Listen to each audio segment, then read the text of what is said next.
الحمد لله نحمده ونستعينه ونستغفره ونؤمن به ونتوكل عليه ونعوذ بالله من شرور أنفسنا ومن سيئات أعمالنا من يهده الله فلا مضل له ومن يضلله فلا هادي له ونشهد أن لا إله إلا الله وحده لا شريك له ونشهد أن سيدنا ومولانا محمدا عبده ورسوله أما بعد فأعوذ بالله من الشيطان الرجيم بسم الله الرحمن الرحيم وما أرسلناك إلا رحمة للعالمين قال النبي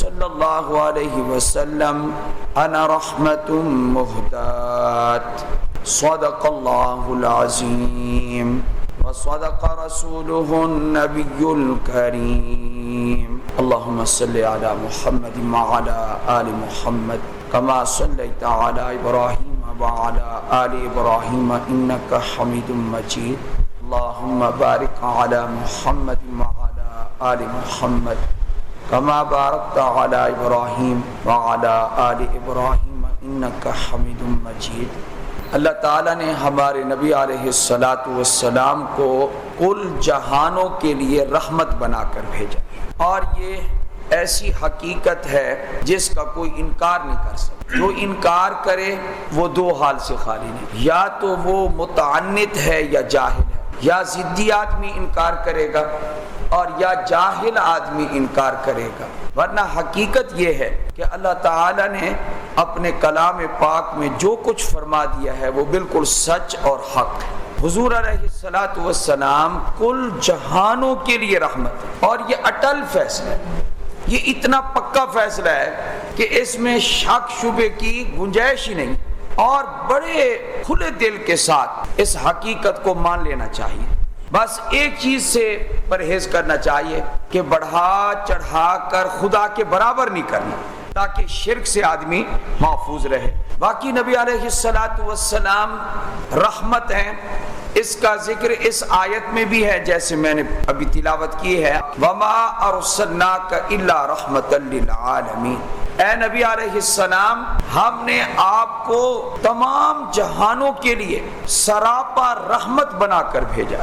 آپ رحمت ہی رحمت ہے، یہ رحمت عامہ کا ذکر ہے، کل جہانوں کے لیے آپ رحمت ہے، اور رحمت خاصہ کا بھی ذکر ہے، وہ بھی قرآن کریم کی آیت میں موجود ہے، لَقَدْ جَاءَكُمْ رَسُولٌ مِّنْ أَنفُسِكُمْ عَزِيزٌ عَلَيْهِ مَا عَنِتُّمْ حَرِيصٌ عَلَيْكُمْ بِالْمُؤْمِنِينَ رَءُوفٌ رَحِيمٌ۔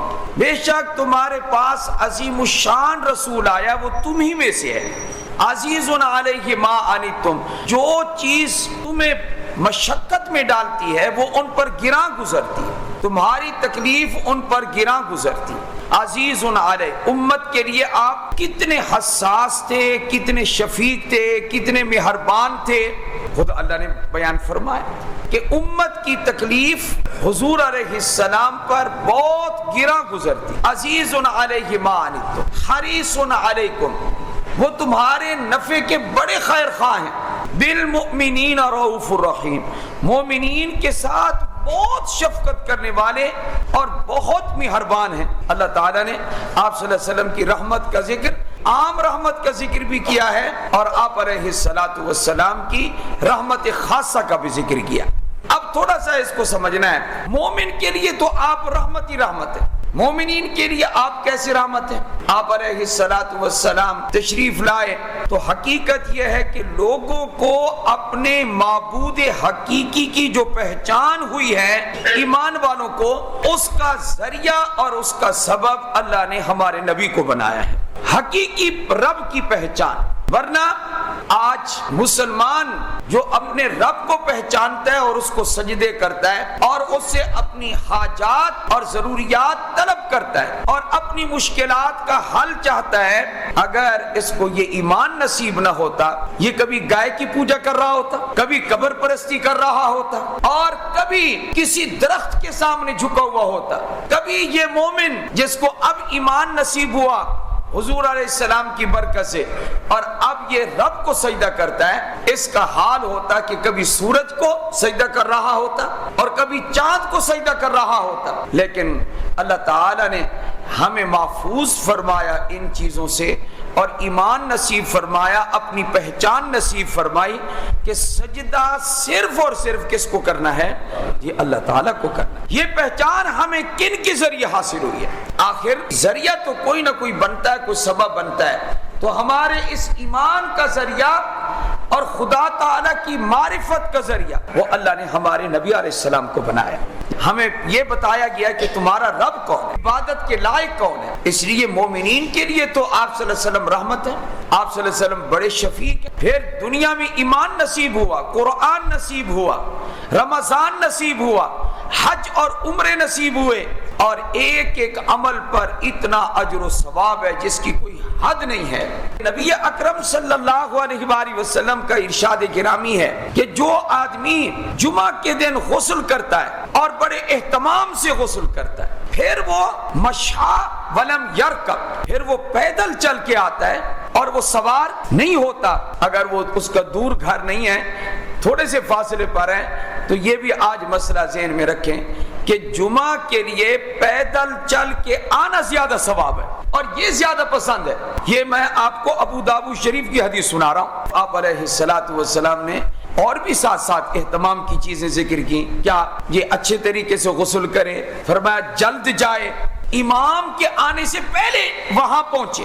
امام کا تو دیر سے آنا ہی سنت ہے، اس لیے کہ نبی اکرم صلی اللہ علیہ وسلم جب تشریف لاتے تو صحابہ پہلے سے وہاں موجود ہوتے، تو آپ حضرات جو پہلے آ جاتے ہیں اور میں پھر بعد میں کچھ آتا ہوں تو کچھ اس سنت پر عمل ہو جاتا ہے۔ ایک اور حدیث سنا رہا ہوں، آنے والے لوگ حلقہ بنا کر نہ بیٹھے، آنے والے لوگ نماز پڑھتے رہیں، اللہ کا ذکر کرتے رہیں، لیکن جب امام آئے اس وقت پھر نماز نہ پڑھنا اور بات چیت بھی نہ کرنا۔ تو کیا فرمایا؟ سوار ہو کر نہ آئے بلکہ قدم اٹھا کے آئے۔ ہاں بہت زیادہ دور کا سفر ہے تو پھر کوئی بات نہیں ہے، لیکن اگر اس اہتمام کے ساتھ آیا ودنا من الامام، اور امام کے قریب ہو کر بیٹھے اور اس کا خطبہ سنے اور اسی حدیث پر عمل کرتے ہوئے مدینہ منورہ میں ہمارے مشائخ میں سے حضرت شیخ الحدیث مولانا محمد زکریا رحمت اللہ علیہ، ان کے بارے میں آتا ہے کہ جب معذور ہو گئے تو مسجد نبوی پچھلی صفوں میں وہ کہتے تھے مجھے وہ پیچھے جو جگہ ہے وہاں لے جاؤ اور جماعت کے ساتھ مجھے شریک کرو اور پھر مجھے واپس رہائش گاہ پر لاؤ۔ یہ ہوتا تھا جب بہت معذور ہو گئے، لیکن معذوری کے یہ دن جو چل رہے تھے حضرت شیخ کے، انہی میں فرمایا کہ بھئی جمعہ والے دن مجھے ایسی جگہ پہ لے جاؤ جہاں سے مجھے امام نظر آئے۔ کیوں؟ اس لیے کہ حدیث پاک میں آتا ہے کہ جمعہ والے دن امام کے قریب ہو کے بیٹھے۔ یہ وہ چیزیں جو سیکھنے کی ہیں، جو دین سے تعلق رکھتی ہیں، یہ سیکھنی چاہیے۔ وہ میں حیران ہوں ان لوگوں پر، کیا کہتے ہیں مولوی صاحبان ابھی یہ بیان کر رہے ہیں کہ مسجد میں داخل ہو تو دایاں پاؤں رکھو اور نکلنا ہو تو بایاں پاؤں، بیت الخلاء جاؤ تو پہلے بایاں پاؤں رکھو اور پھر دایاں پاؤں واپسی آتے ہوئے وہ نکالو۔ مولوی صاحبان ابھی طریقہ وضو کا سکھا رہے ہیں، ابھی مولوی صاحبان نماز کے طریقے، وضو کے طریقے، ابھی مولوی صاحبان کھانے پینے کے طریقے سکھا رہے ہیں۔ کیا کہ جب کھاؤ تو کیا پڑھو؟ بسم اللہ الرحمن الرحیم۔ جب کھا لو تو کیا کہو؟ الحمدللہ۔ اور دنیا دیکھو، سائنس پڑھ کے ترقی کر کے وہ جہاز بنا کے وہ آسمانوں پر پہنچ گئے اور مولوی صاحبان ابھی یہیں اٹکے ہوئے۔ جہاز پہ آپ بھی بیٹھے ہوں گے، میں بھی بیٹھا ہوں۔ آپ ایک بات تو بتائیں، جو جہاز پہ اڑ جاتا ہے، اوپر چلا جاتا ہے، کیا اس کا کھانا پینا بند ہو جاتا ہے؟ کیا اس کا بیت الخلاء جانا بند ہو جاتا ہے؟ کیا مسجد آنا جانا بند ہو جاتا ہے؟ یہ ضروریات ختم ہو جاتی ہیں۔ یہ دعا کیا کرو اللہ عقل عطا۔ آج کل زیادہ کام یہی ہے، ختم ہوتی جا رہی ہے نا، شہوات کا غلبہ ہے، خواہشات کا غلبہ ہے، جس سے بات سمجھ بھی نہیں آتی، پاک نبی کی سنتیں سمجھ نہیں آتی، حضور علیہ السلام کے طرق سمجھ نہیں آتے۔ آپ صلی اللہ علیہ وسلم کے راستے سمجھ نہیں آتے، آپ کی تعلیمات دل کو نہیں لگتی ہیں. اس کی وجہ کیا ہے؟ دماغ میں شہوات کا غلبہ اتنا زیادہ ہے، انسان کو خواہش نے اندھا کر دیا. اس لیے اب نور داخل نہیں ہو سکتا. قرآن و حدیث کا نور وہ اندر کیسے داخل ہو؟ انسان کو غافل بنا دیا. یہ وہ چیزیں ہیں جو کبھی انسان سے زندگی میں جدا نہیں ہوں گی، اور ہر وقت انسان ان کا ضرورت مند ہے. اس لیے لمحہ بلمحہ آپ صلی اللہ علیہ وسلم کی سنت پر چلنے کی ہم کوشش کریں. یہی محبت ہے. اصل میں قرآن سے جو دوری ہے نا، یہ انسان کو خراب کر گئی ہے بہت زیادہ. حضور علیہ السلام کا نام کیک پہ لکھا ہوا ہے، مرحبا محمد الرسول اللہ. سالگرہ مسلمان منایا کرتے تھے، عیسائیوں والا کام وہ کر کے میرے نبی کو آپ سالگرہ میں لے آئے. اچھا، سالگرہ ایک منایا، دوسرا اور کام. صلح حدیبیہ کے موقع پر جب صلح نامہ لکھا جا رہا تھا، اس میں لکھا ہوا حضور صلی اللہ علیہ وسلم کا نام تھا محمد الرسول اللہ. کافروں نے کہا آپ محمد بن عبداللہ لکھوائیں، ہم آپ کو محمد رسول اللہ نہیں مانتے. حضور علیہ السلام نے حضرت علی کو فرمایا اے علی کاٹ دے. حضرت علی نے فرمایا یہ مجھ سے نہ ہو سکے گا، میرا ہاتھ نہیں چل سکتا کہ میں اپنے قلم سے، جس قلم سے میں تحریر کر رہا ہوں، میں اس قلم سے آپ کا نام نامی مٹا دوں. آپ نے فرمایا اے علی تحریر میرے سامنے لاؤ. تحریر سامنے کی گئی، آپ نے اپنا نام محمد کے بعد عبداللہ، رسول اللہ وہ نہیں مانتے تھے، آپ نے اس کو کاٹ دیا. فرمایا کہ جنگ ختم کرنے کے لیے ہم جنگجو لوگ نہیں ہیں، جیسے کاٹا میرے اللہ نے سورہ فتح نازل فرما دی آپ پر. فرمایا اے نبی بظاہر مسلمانوں نے دب کر صلح کی ہے، لیکن میں اس صلح کو فتح مبین قرار دیتا ہوں. اِنَّا فَتَحْنَا لَكَ فَتْحًا مُبِينًا، ہم نے آپ کو فتح مبین عطا فرمایا. اور سورت پڑھتے جاؤ. اس سورت کی آخری آیت میرا رب شروع کرتا ہے محمد الرسول اللہ. فرمایا قیامت تک یہ قرآن بھی پڑھا جائے گا اور نبی کا نام بھی پڑھا جائے گا. محمد الرسول اللہ، محمد اللہ کے رسول ہے، اس میں کوئی شک نہیں ہے. اے میرے نبی دنیا مانے یا نہ مانے، وَقَفَا بِاللَّهِ شَهِيدًا، اللہ اکیلے کی گواہی کافی ہے. باقی کون ایسا مسلمان ہے کہ جس مسلمان کو حضور کے نام سے محبت نہ ہو؟ خدا کی قسم سب سے بہترین موت وہ ہے جو حضور کے عشق میں آ جائے صلی اللہ علیہ وآلہ وسلم. لیکن جن چیزوں سے ہم منع کر رہے ہیں، ہماری یہ علمی ذمہ داری ہے جس سے منع کر رہے ہیں. حضرت علی کی اتباع کرو. حضرت علی نے تو نام حضور کا نہیں کاٹا. فرمایا ہمت نہیں ہے، میرے ہاتھ میں یارہ نہیں ہے، مجھے سکت نہیں ہے کہ میں آپ کا نام کاٹوں. آپ کا نام اتنا بابرکت ہے، برحق نام ہے، میں کاٹ نہیں سکتا. آج کا یہ عاشق رسول کہتے ہیں میں عاشق رسول ہوں. اگر تو عاشق رسول ہے پھر کیک پہ محمد کا نام لکھا ہوا وہ درمیان میں چھری رکھ کے تو کیسے کاٹتا ہے حضور کا نام؟ خدا کی قسم میرے نبی کا نام بڑا بابرکت نام ہے صلی اللہ. عشق رسول کیا ہے، محبت نبی کیا ہے، اور اطاعت پیغمبر کیا ہے؟ آؤ بتائیں آپ کو عاشق رسول سچے کون ہوا کرتے ہیں. حضرت عبداللہ ابن مسعود رضی اللہ تعالیٰ عنہ کا ایک پاؤں اندر ہے، ایک پاؤں باہر ہے. آپ علیہ السلام کی آواز پڑی کان میں، کیا بیٹھ جاؤ. حضرت عبداللہ ابن مسعود رضی اللہ تعالیٰ عنہ نے باہر والا پاؤں اندر اٹھا کے نہیں رکھا، وہیں بیٹھ گئے. تو کہا کہ باہر والا پاؤں اٹھا کے اندر رکھ لیتے، ایسے بیٹھ جاتے. فرمایا نہیں، اس ایک لمحہ میں میں اپنے پیغمبر کے حکم کی نافرمانی نہیں کر سکتا. ایک اور عاشق رسول کی بات سناتا ہوں. حضرت حذیفہ بن یمان رضی اللہ تعالیٰ عنہ، یہ وہ خوش قسمت جماعت ہے قرآن کے پاروں میں بھی رضی اللہ عنہم ورضوا عنہ، اللہ ان سے راضی اور یہ اللہ سے راضی. حضرت حذیفہ بن یمان رضی اللہ تعالیٰ عنہ صاحب سر رسول اللہ صلی اللہ علیہ وسلم، حضور ان کو راز کی باتیں بتایا کرتے. حضور ان کو علیحدہ لے کر بیٹھ جاتے. اے حذیفہ مدینہ میں فلاں فلاں بندہ منافق ہے، وہ کیا خوش قسمت صحابی ہے جو حضور کا رازدار ہے. جب آپ حضور علیہ السلام کے بعد فارس کی مہم پر گئے، اس جہاد میں شریک تھے، تو ایرانیوں نے کہا، فارسیوں نے کہا، مجوسیوں نے کہا مسلمانوں سے ہم بات چیت کرتے.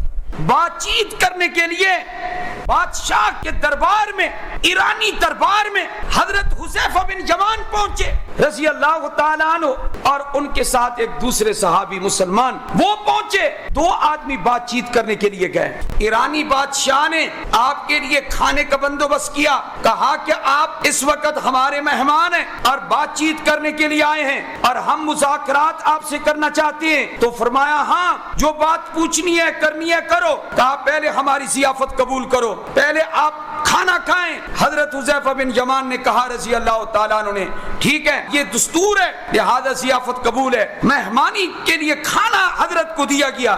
پورا دربار وزراء سے بھرا ہوا ہے, سارے ایرانی نسل موجود ہیں, سارے مجوسی موجود ہیں, بادشاہ موجود ہے اور ایک اللہ کا صحابی کھانا کھا رہا ہے رضی اللہ تعالیٰ عنہ. حذیفہ بن یمان کھانا کھا رہے, ساتھ دوسرا ساتھی بھی موجود ہے. تو آپ کے ہاتھ سے ایک لقمہ چھوٹا اور زمین پہ گر گیا. آپ نے وہاں سے اٹھا کر صاف کر کے منہ میں ڈالنے کا ارادہ کیا تو ساتھ والے ساتھی نے کہا ایسا نہ کریں آپ, اس لیے کہ یہ سب کی نگاہیں ہم پر ہیں اور یہ ہمیں کہیں گے کہ دیکھو یہ زمین سے ٹکڑا اٹھا کے مٹی صاف کر کے کھا رہے ہیں. کہ حضور علیہ السلام کی خود سنت یہی ہے کہ اگر لقمہ گر جائے تو اس کو اٹھا کر مٹی صاف کر کے اس کو کھا لو, کیونکہ تمہیں نہیں پتا کہ کھانے کے کس حصے میں اللہ نے برکت رکھی ہے. تو حضرت حذیفہ بن یمان رضی اللہ تعالی عنہ نے ہاتھ میں اٹھایا, مٹی صاف کرنے لگے. اب مرحلہ تھا کہ اس لقمے کو منہ میں لے جاتے کہ اللہ کی نعمت کی قدر کرنی چاہیے. ساتھ والے ساتھی نے کہا اس کو نہ کھائیں آپ. کیوں؟ اس لیے کہ یہ سب ہمیں دیکھ رہے ہیں.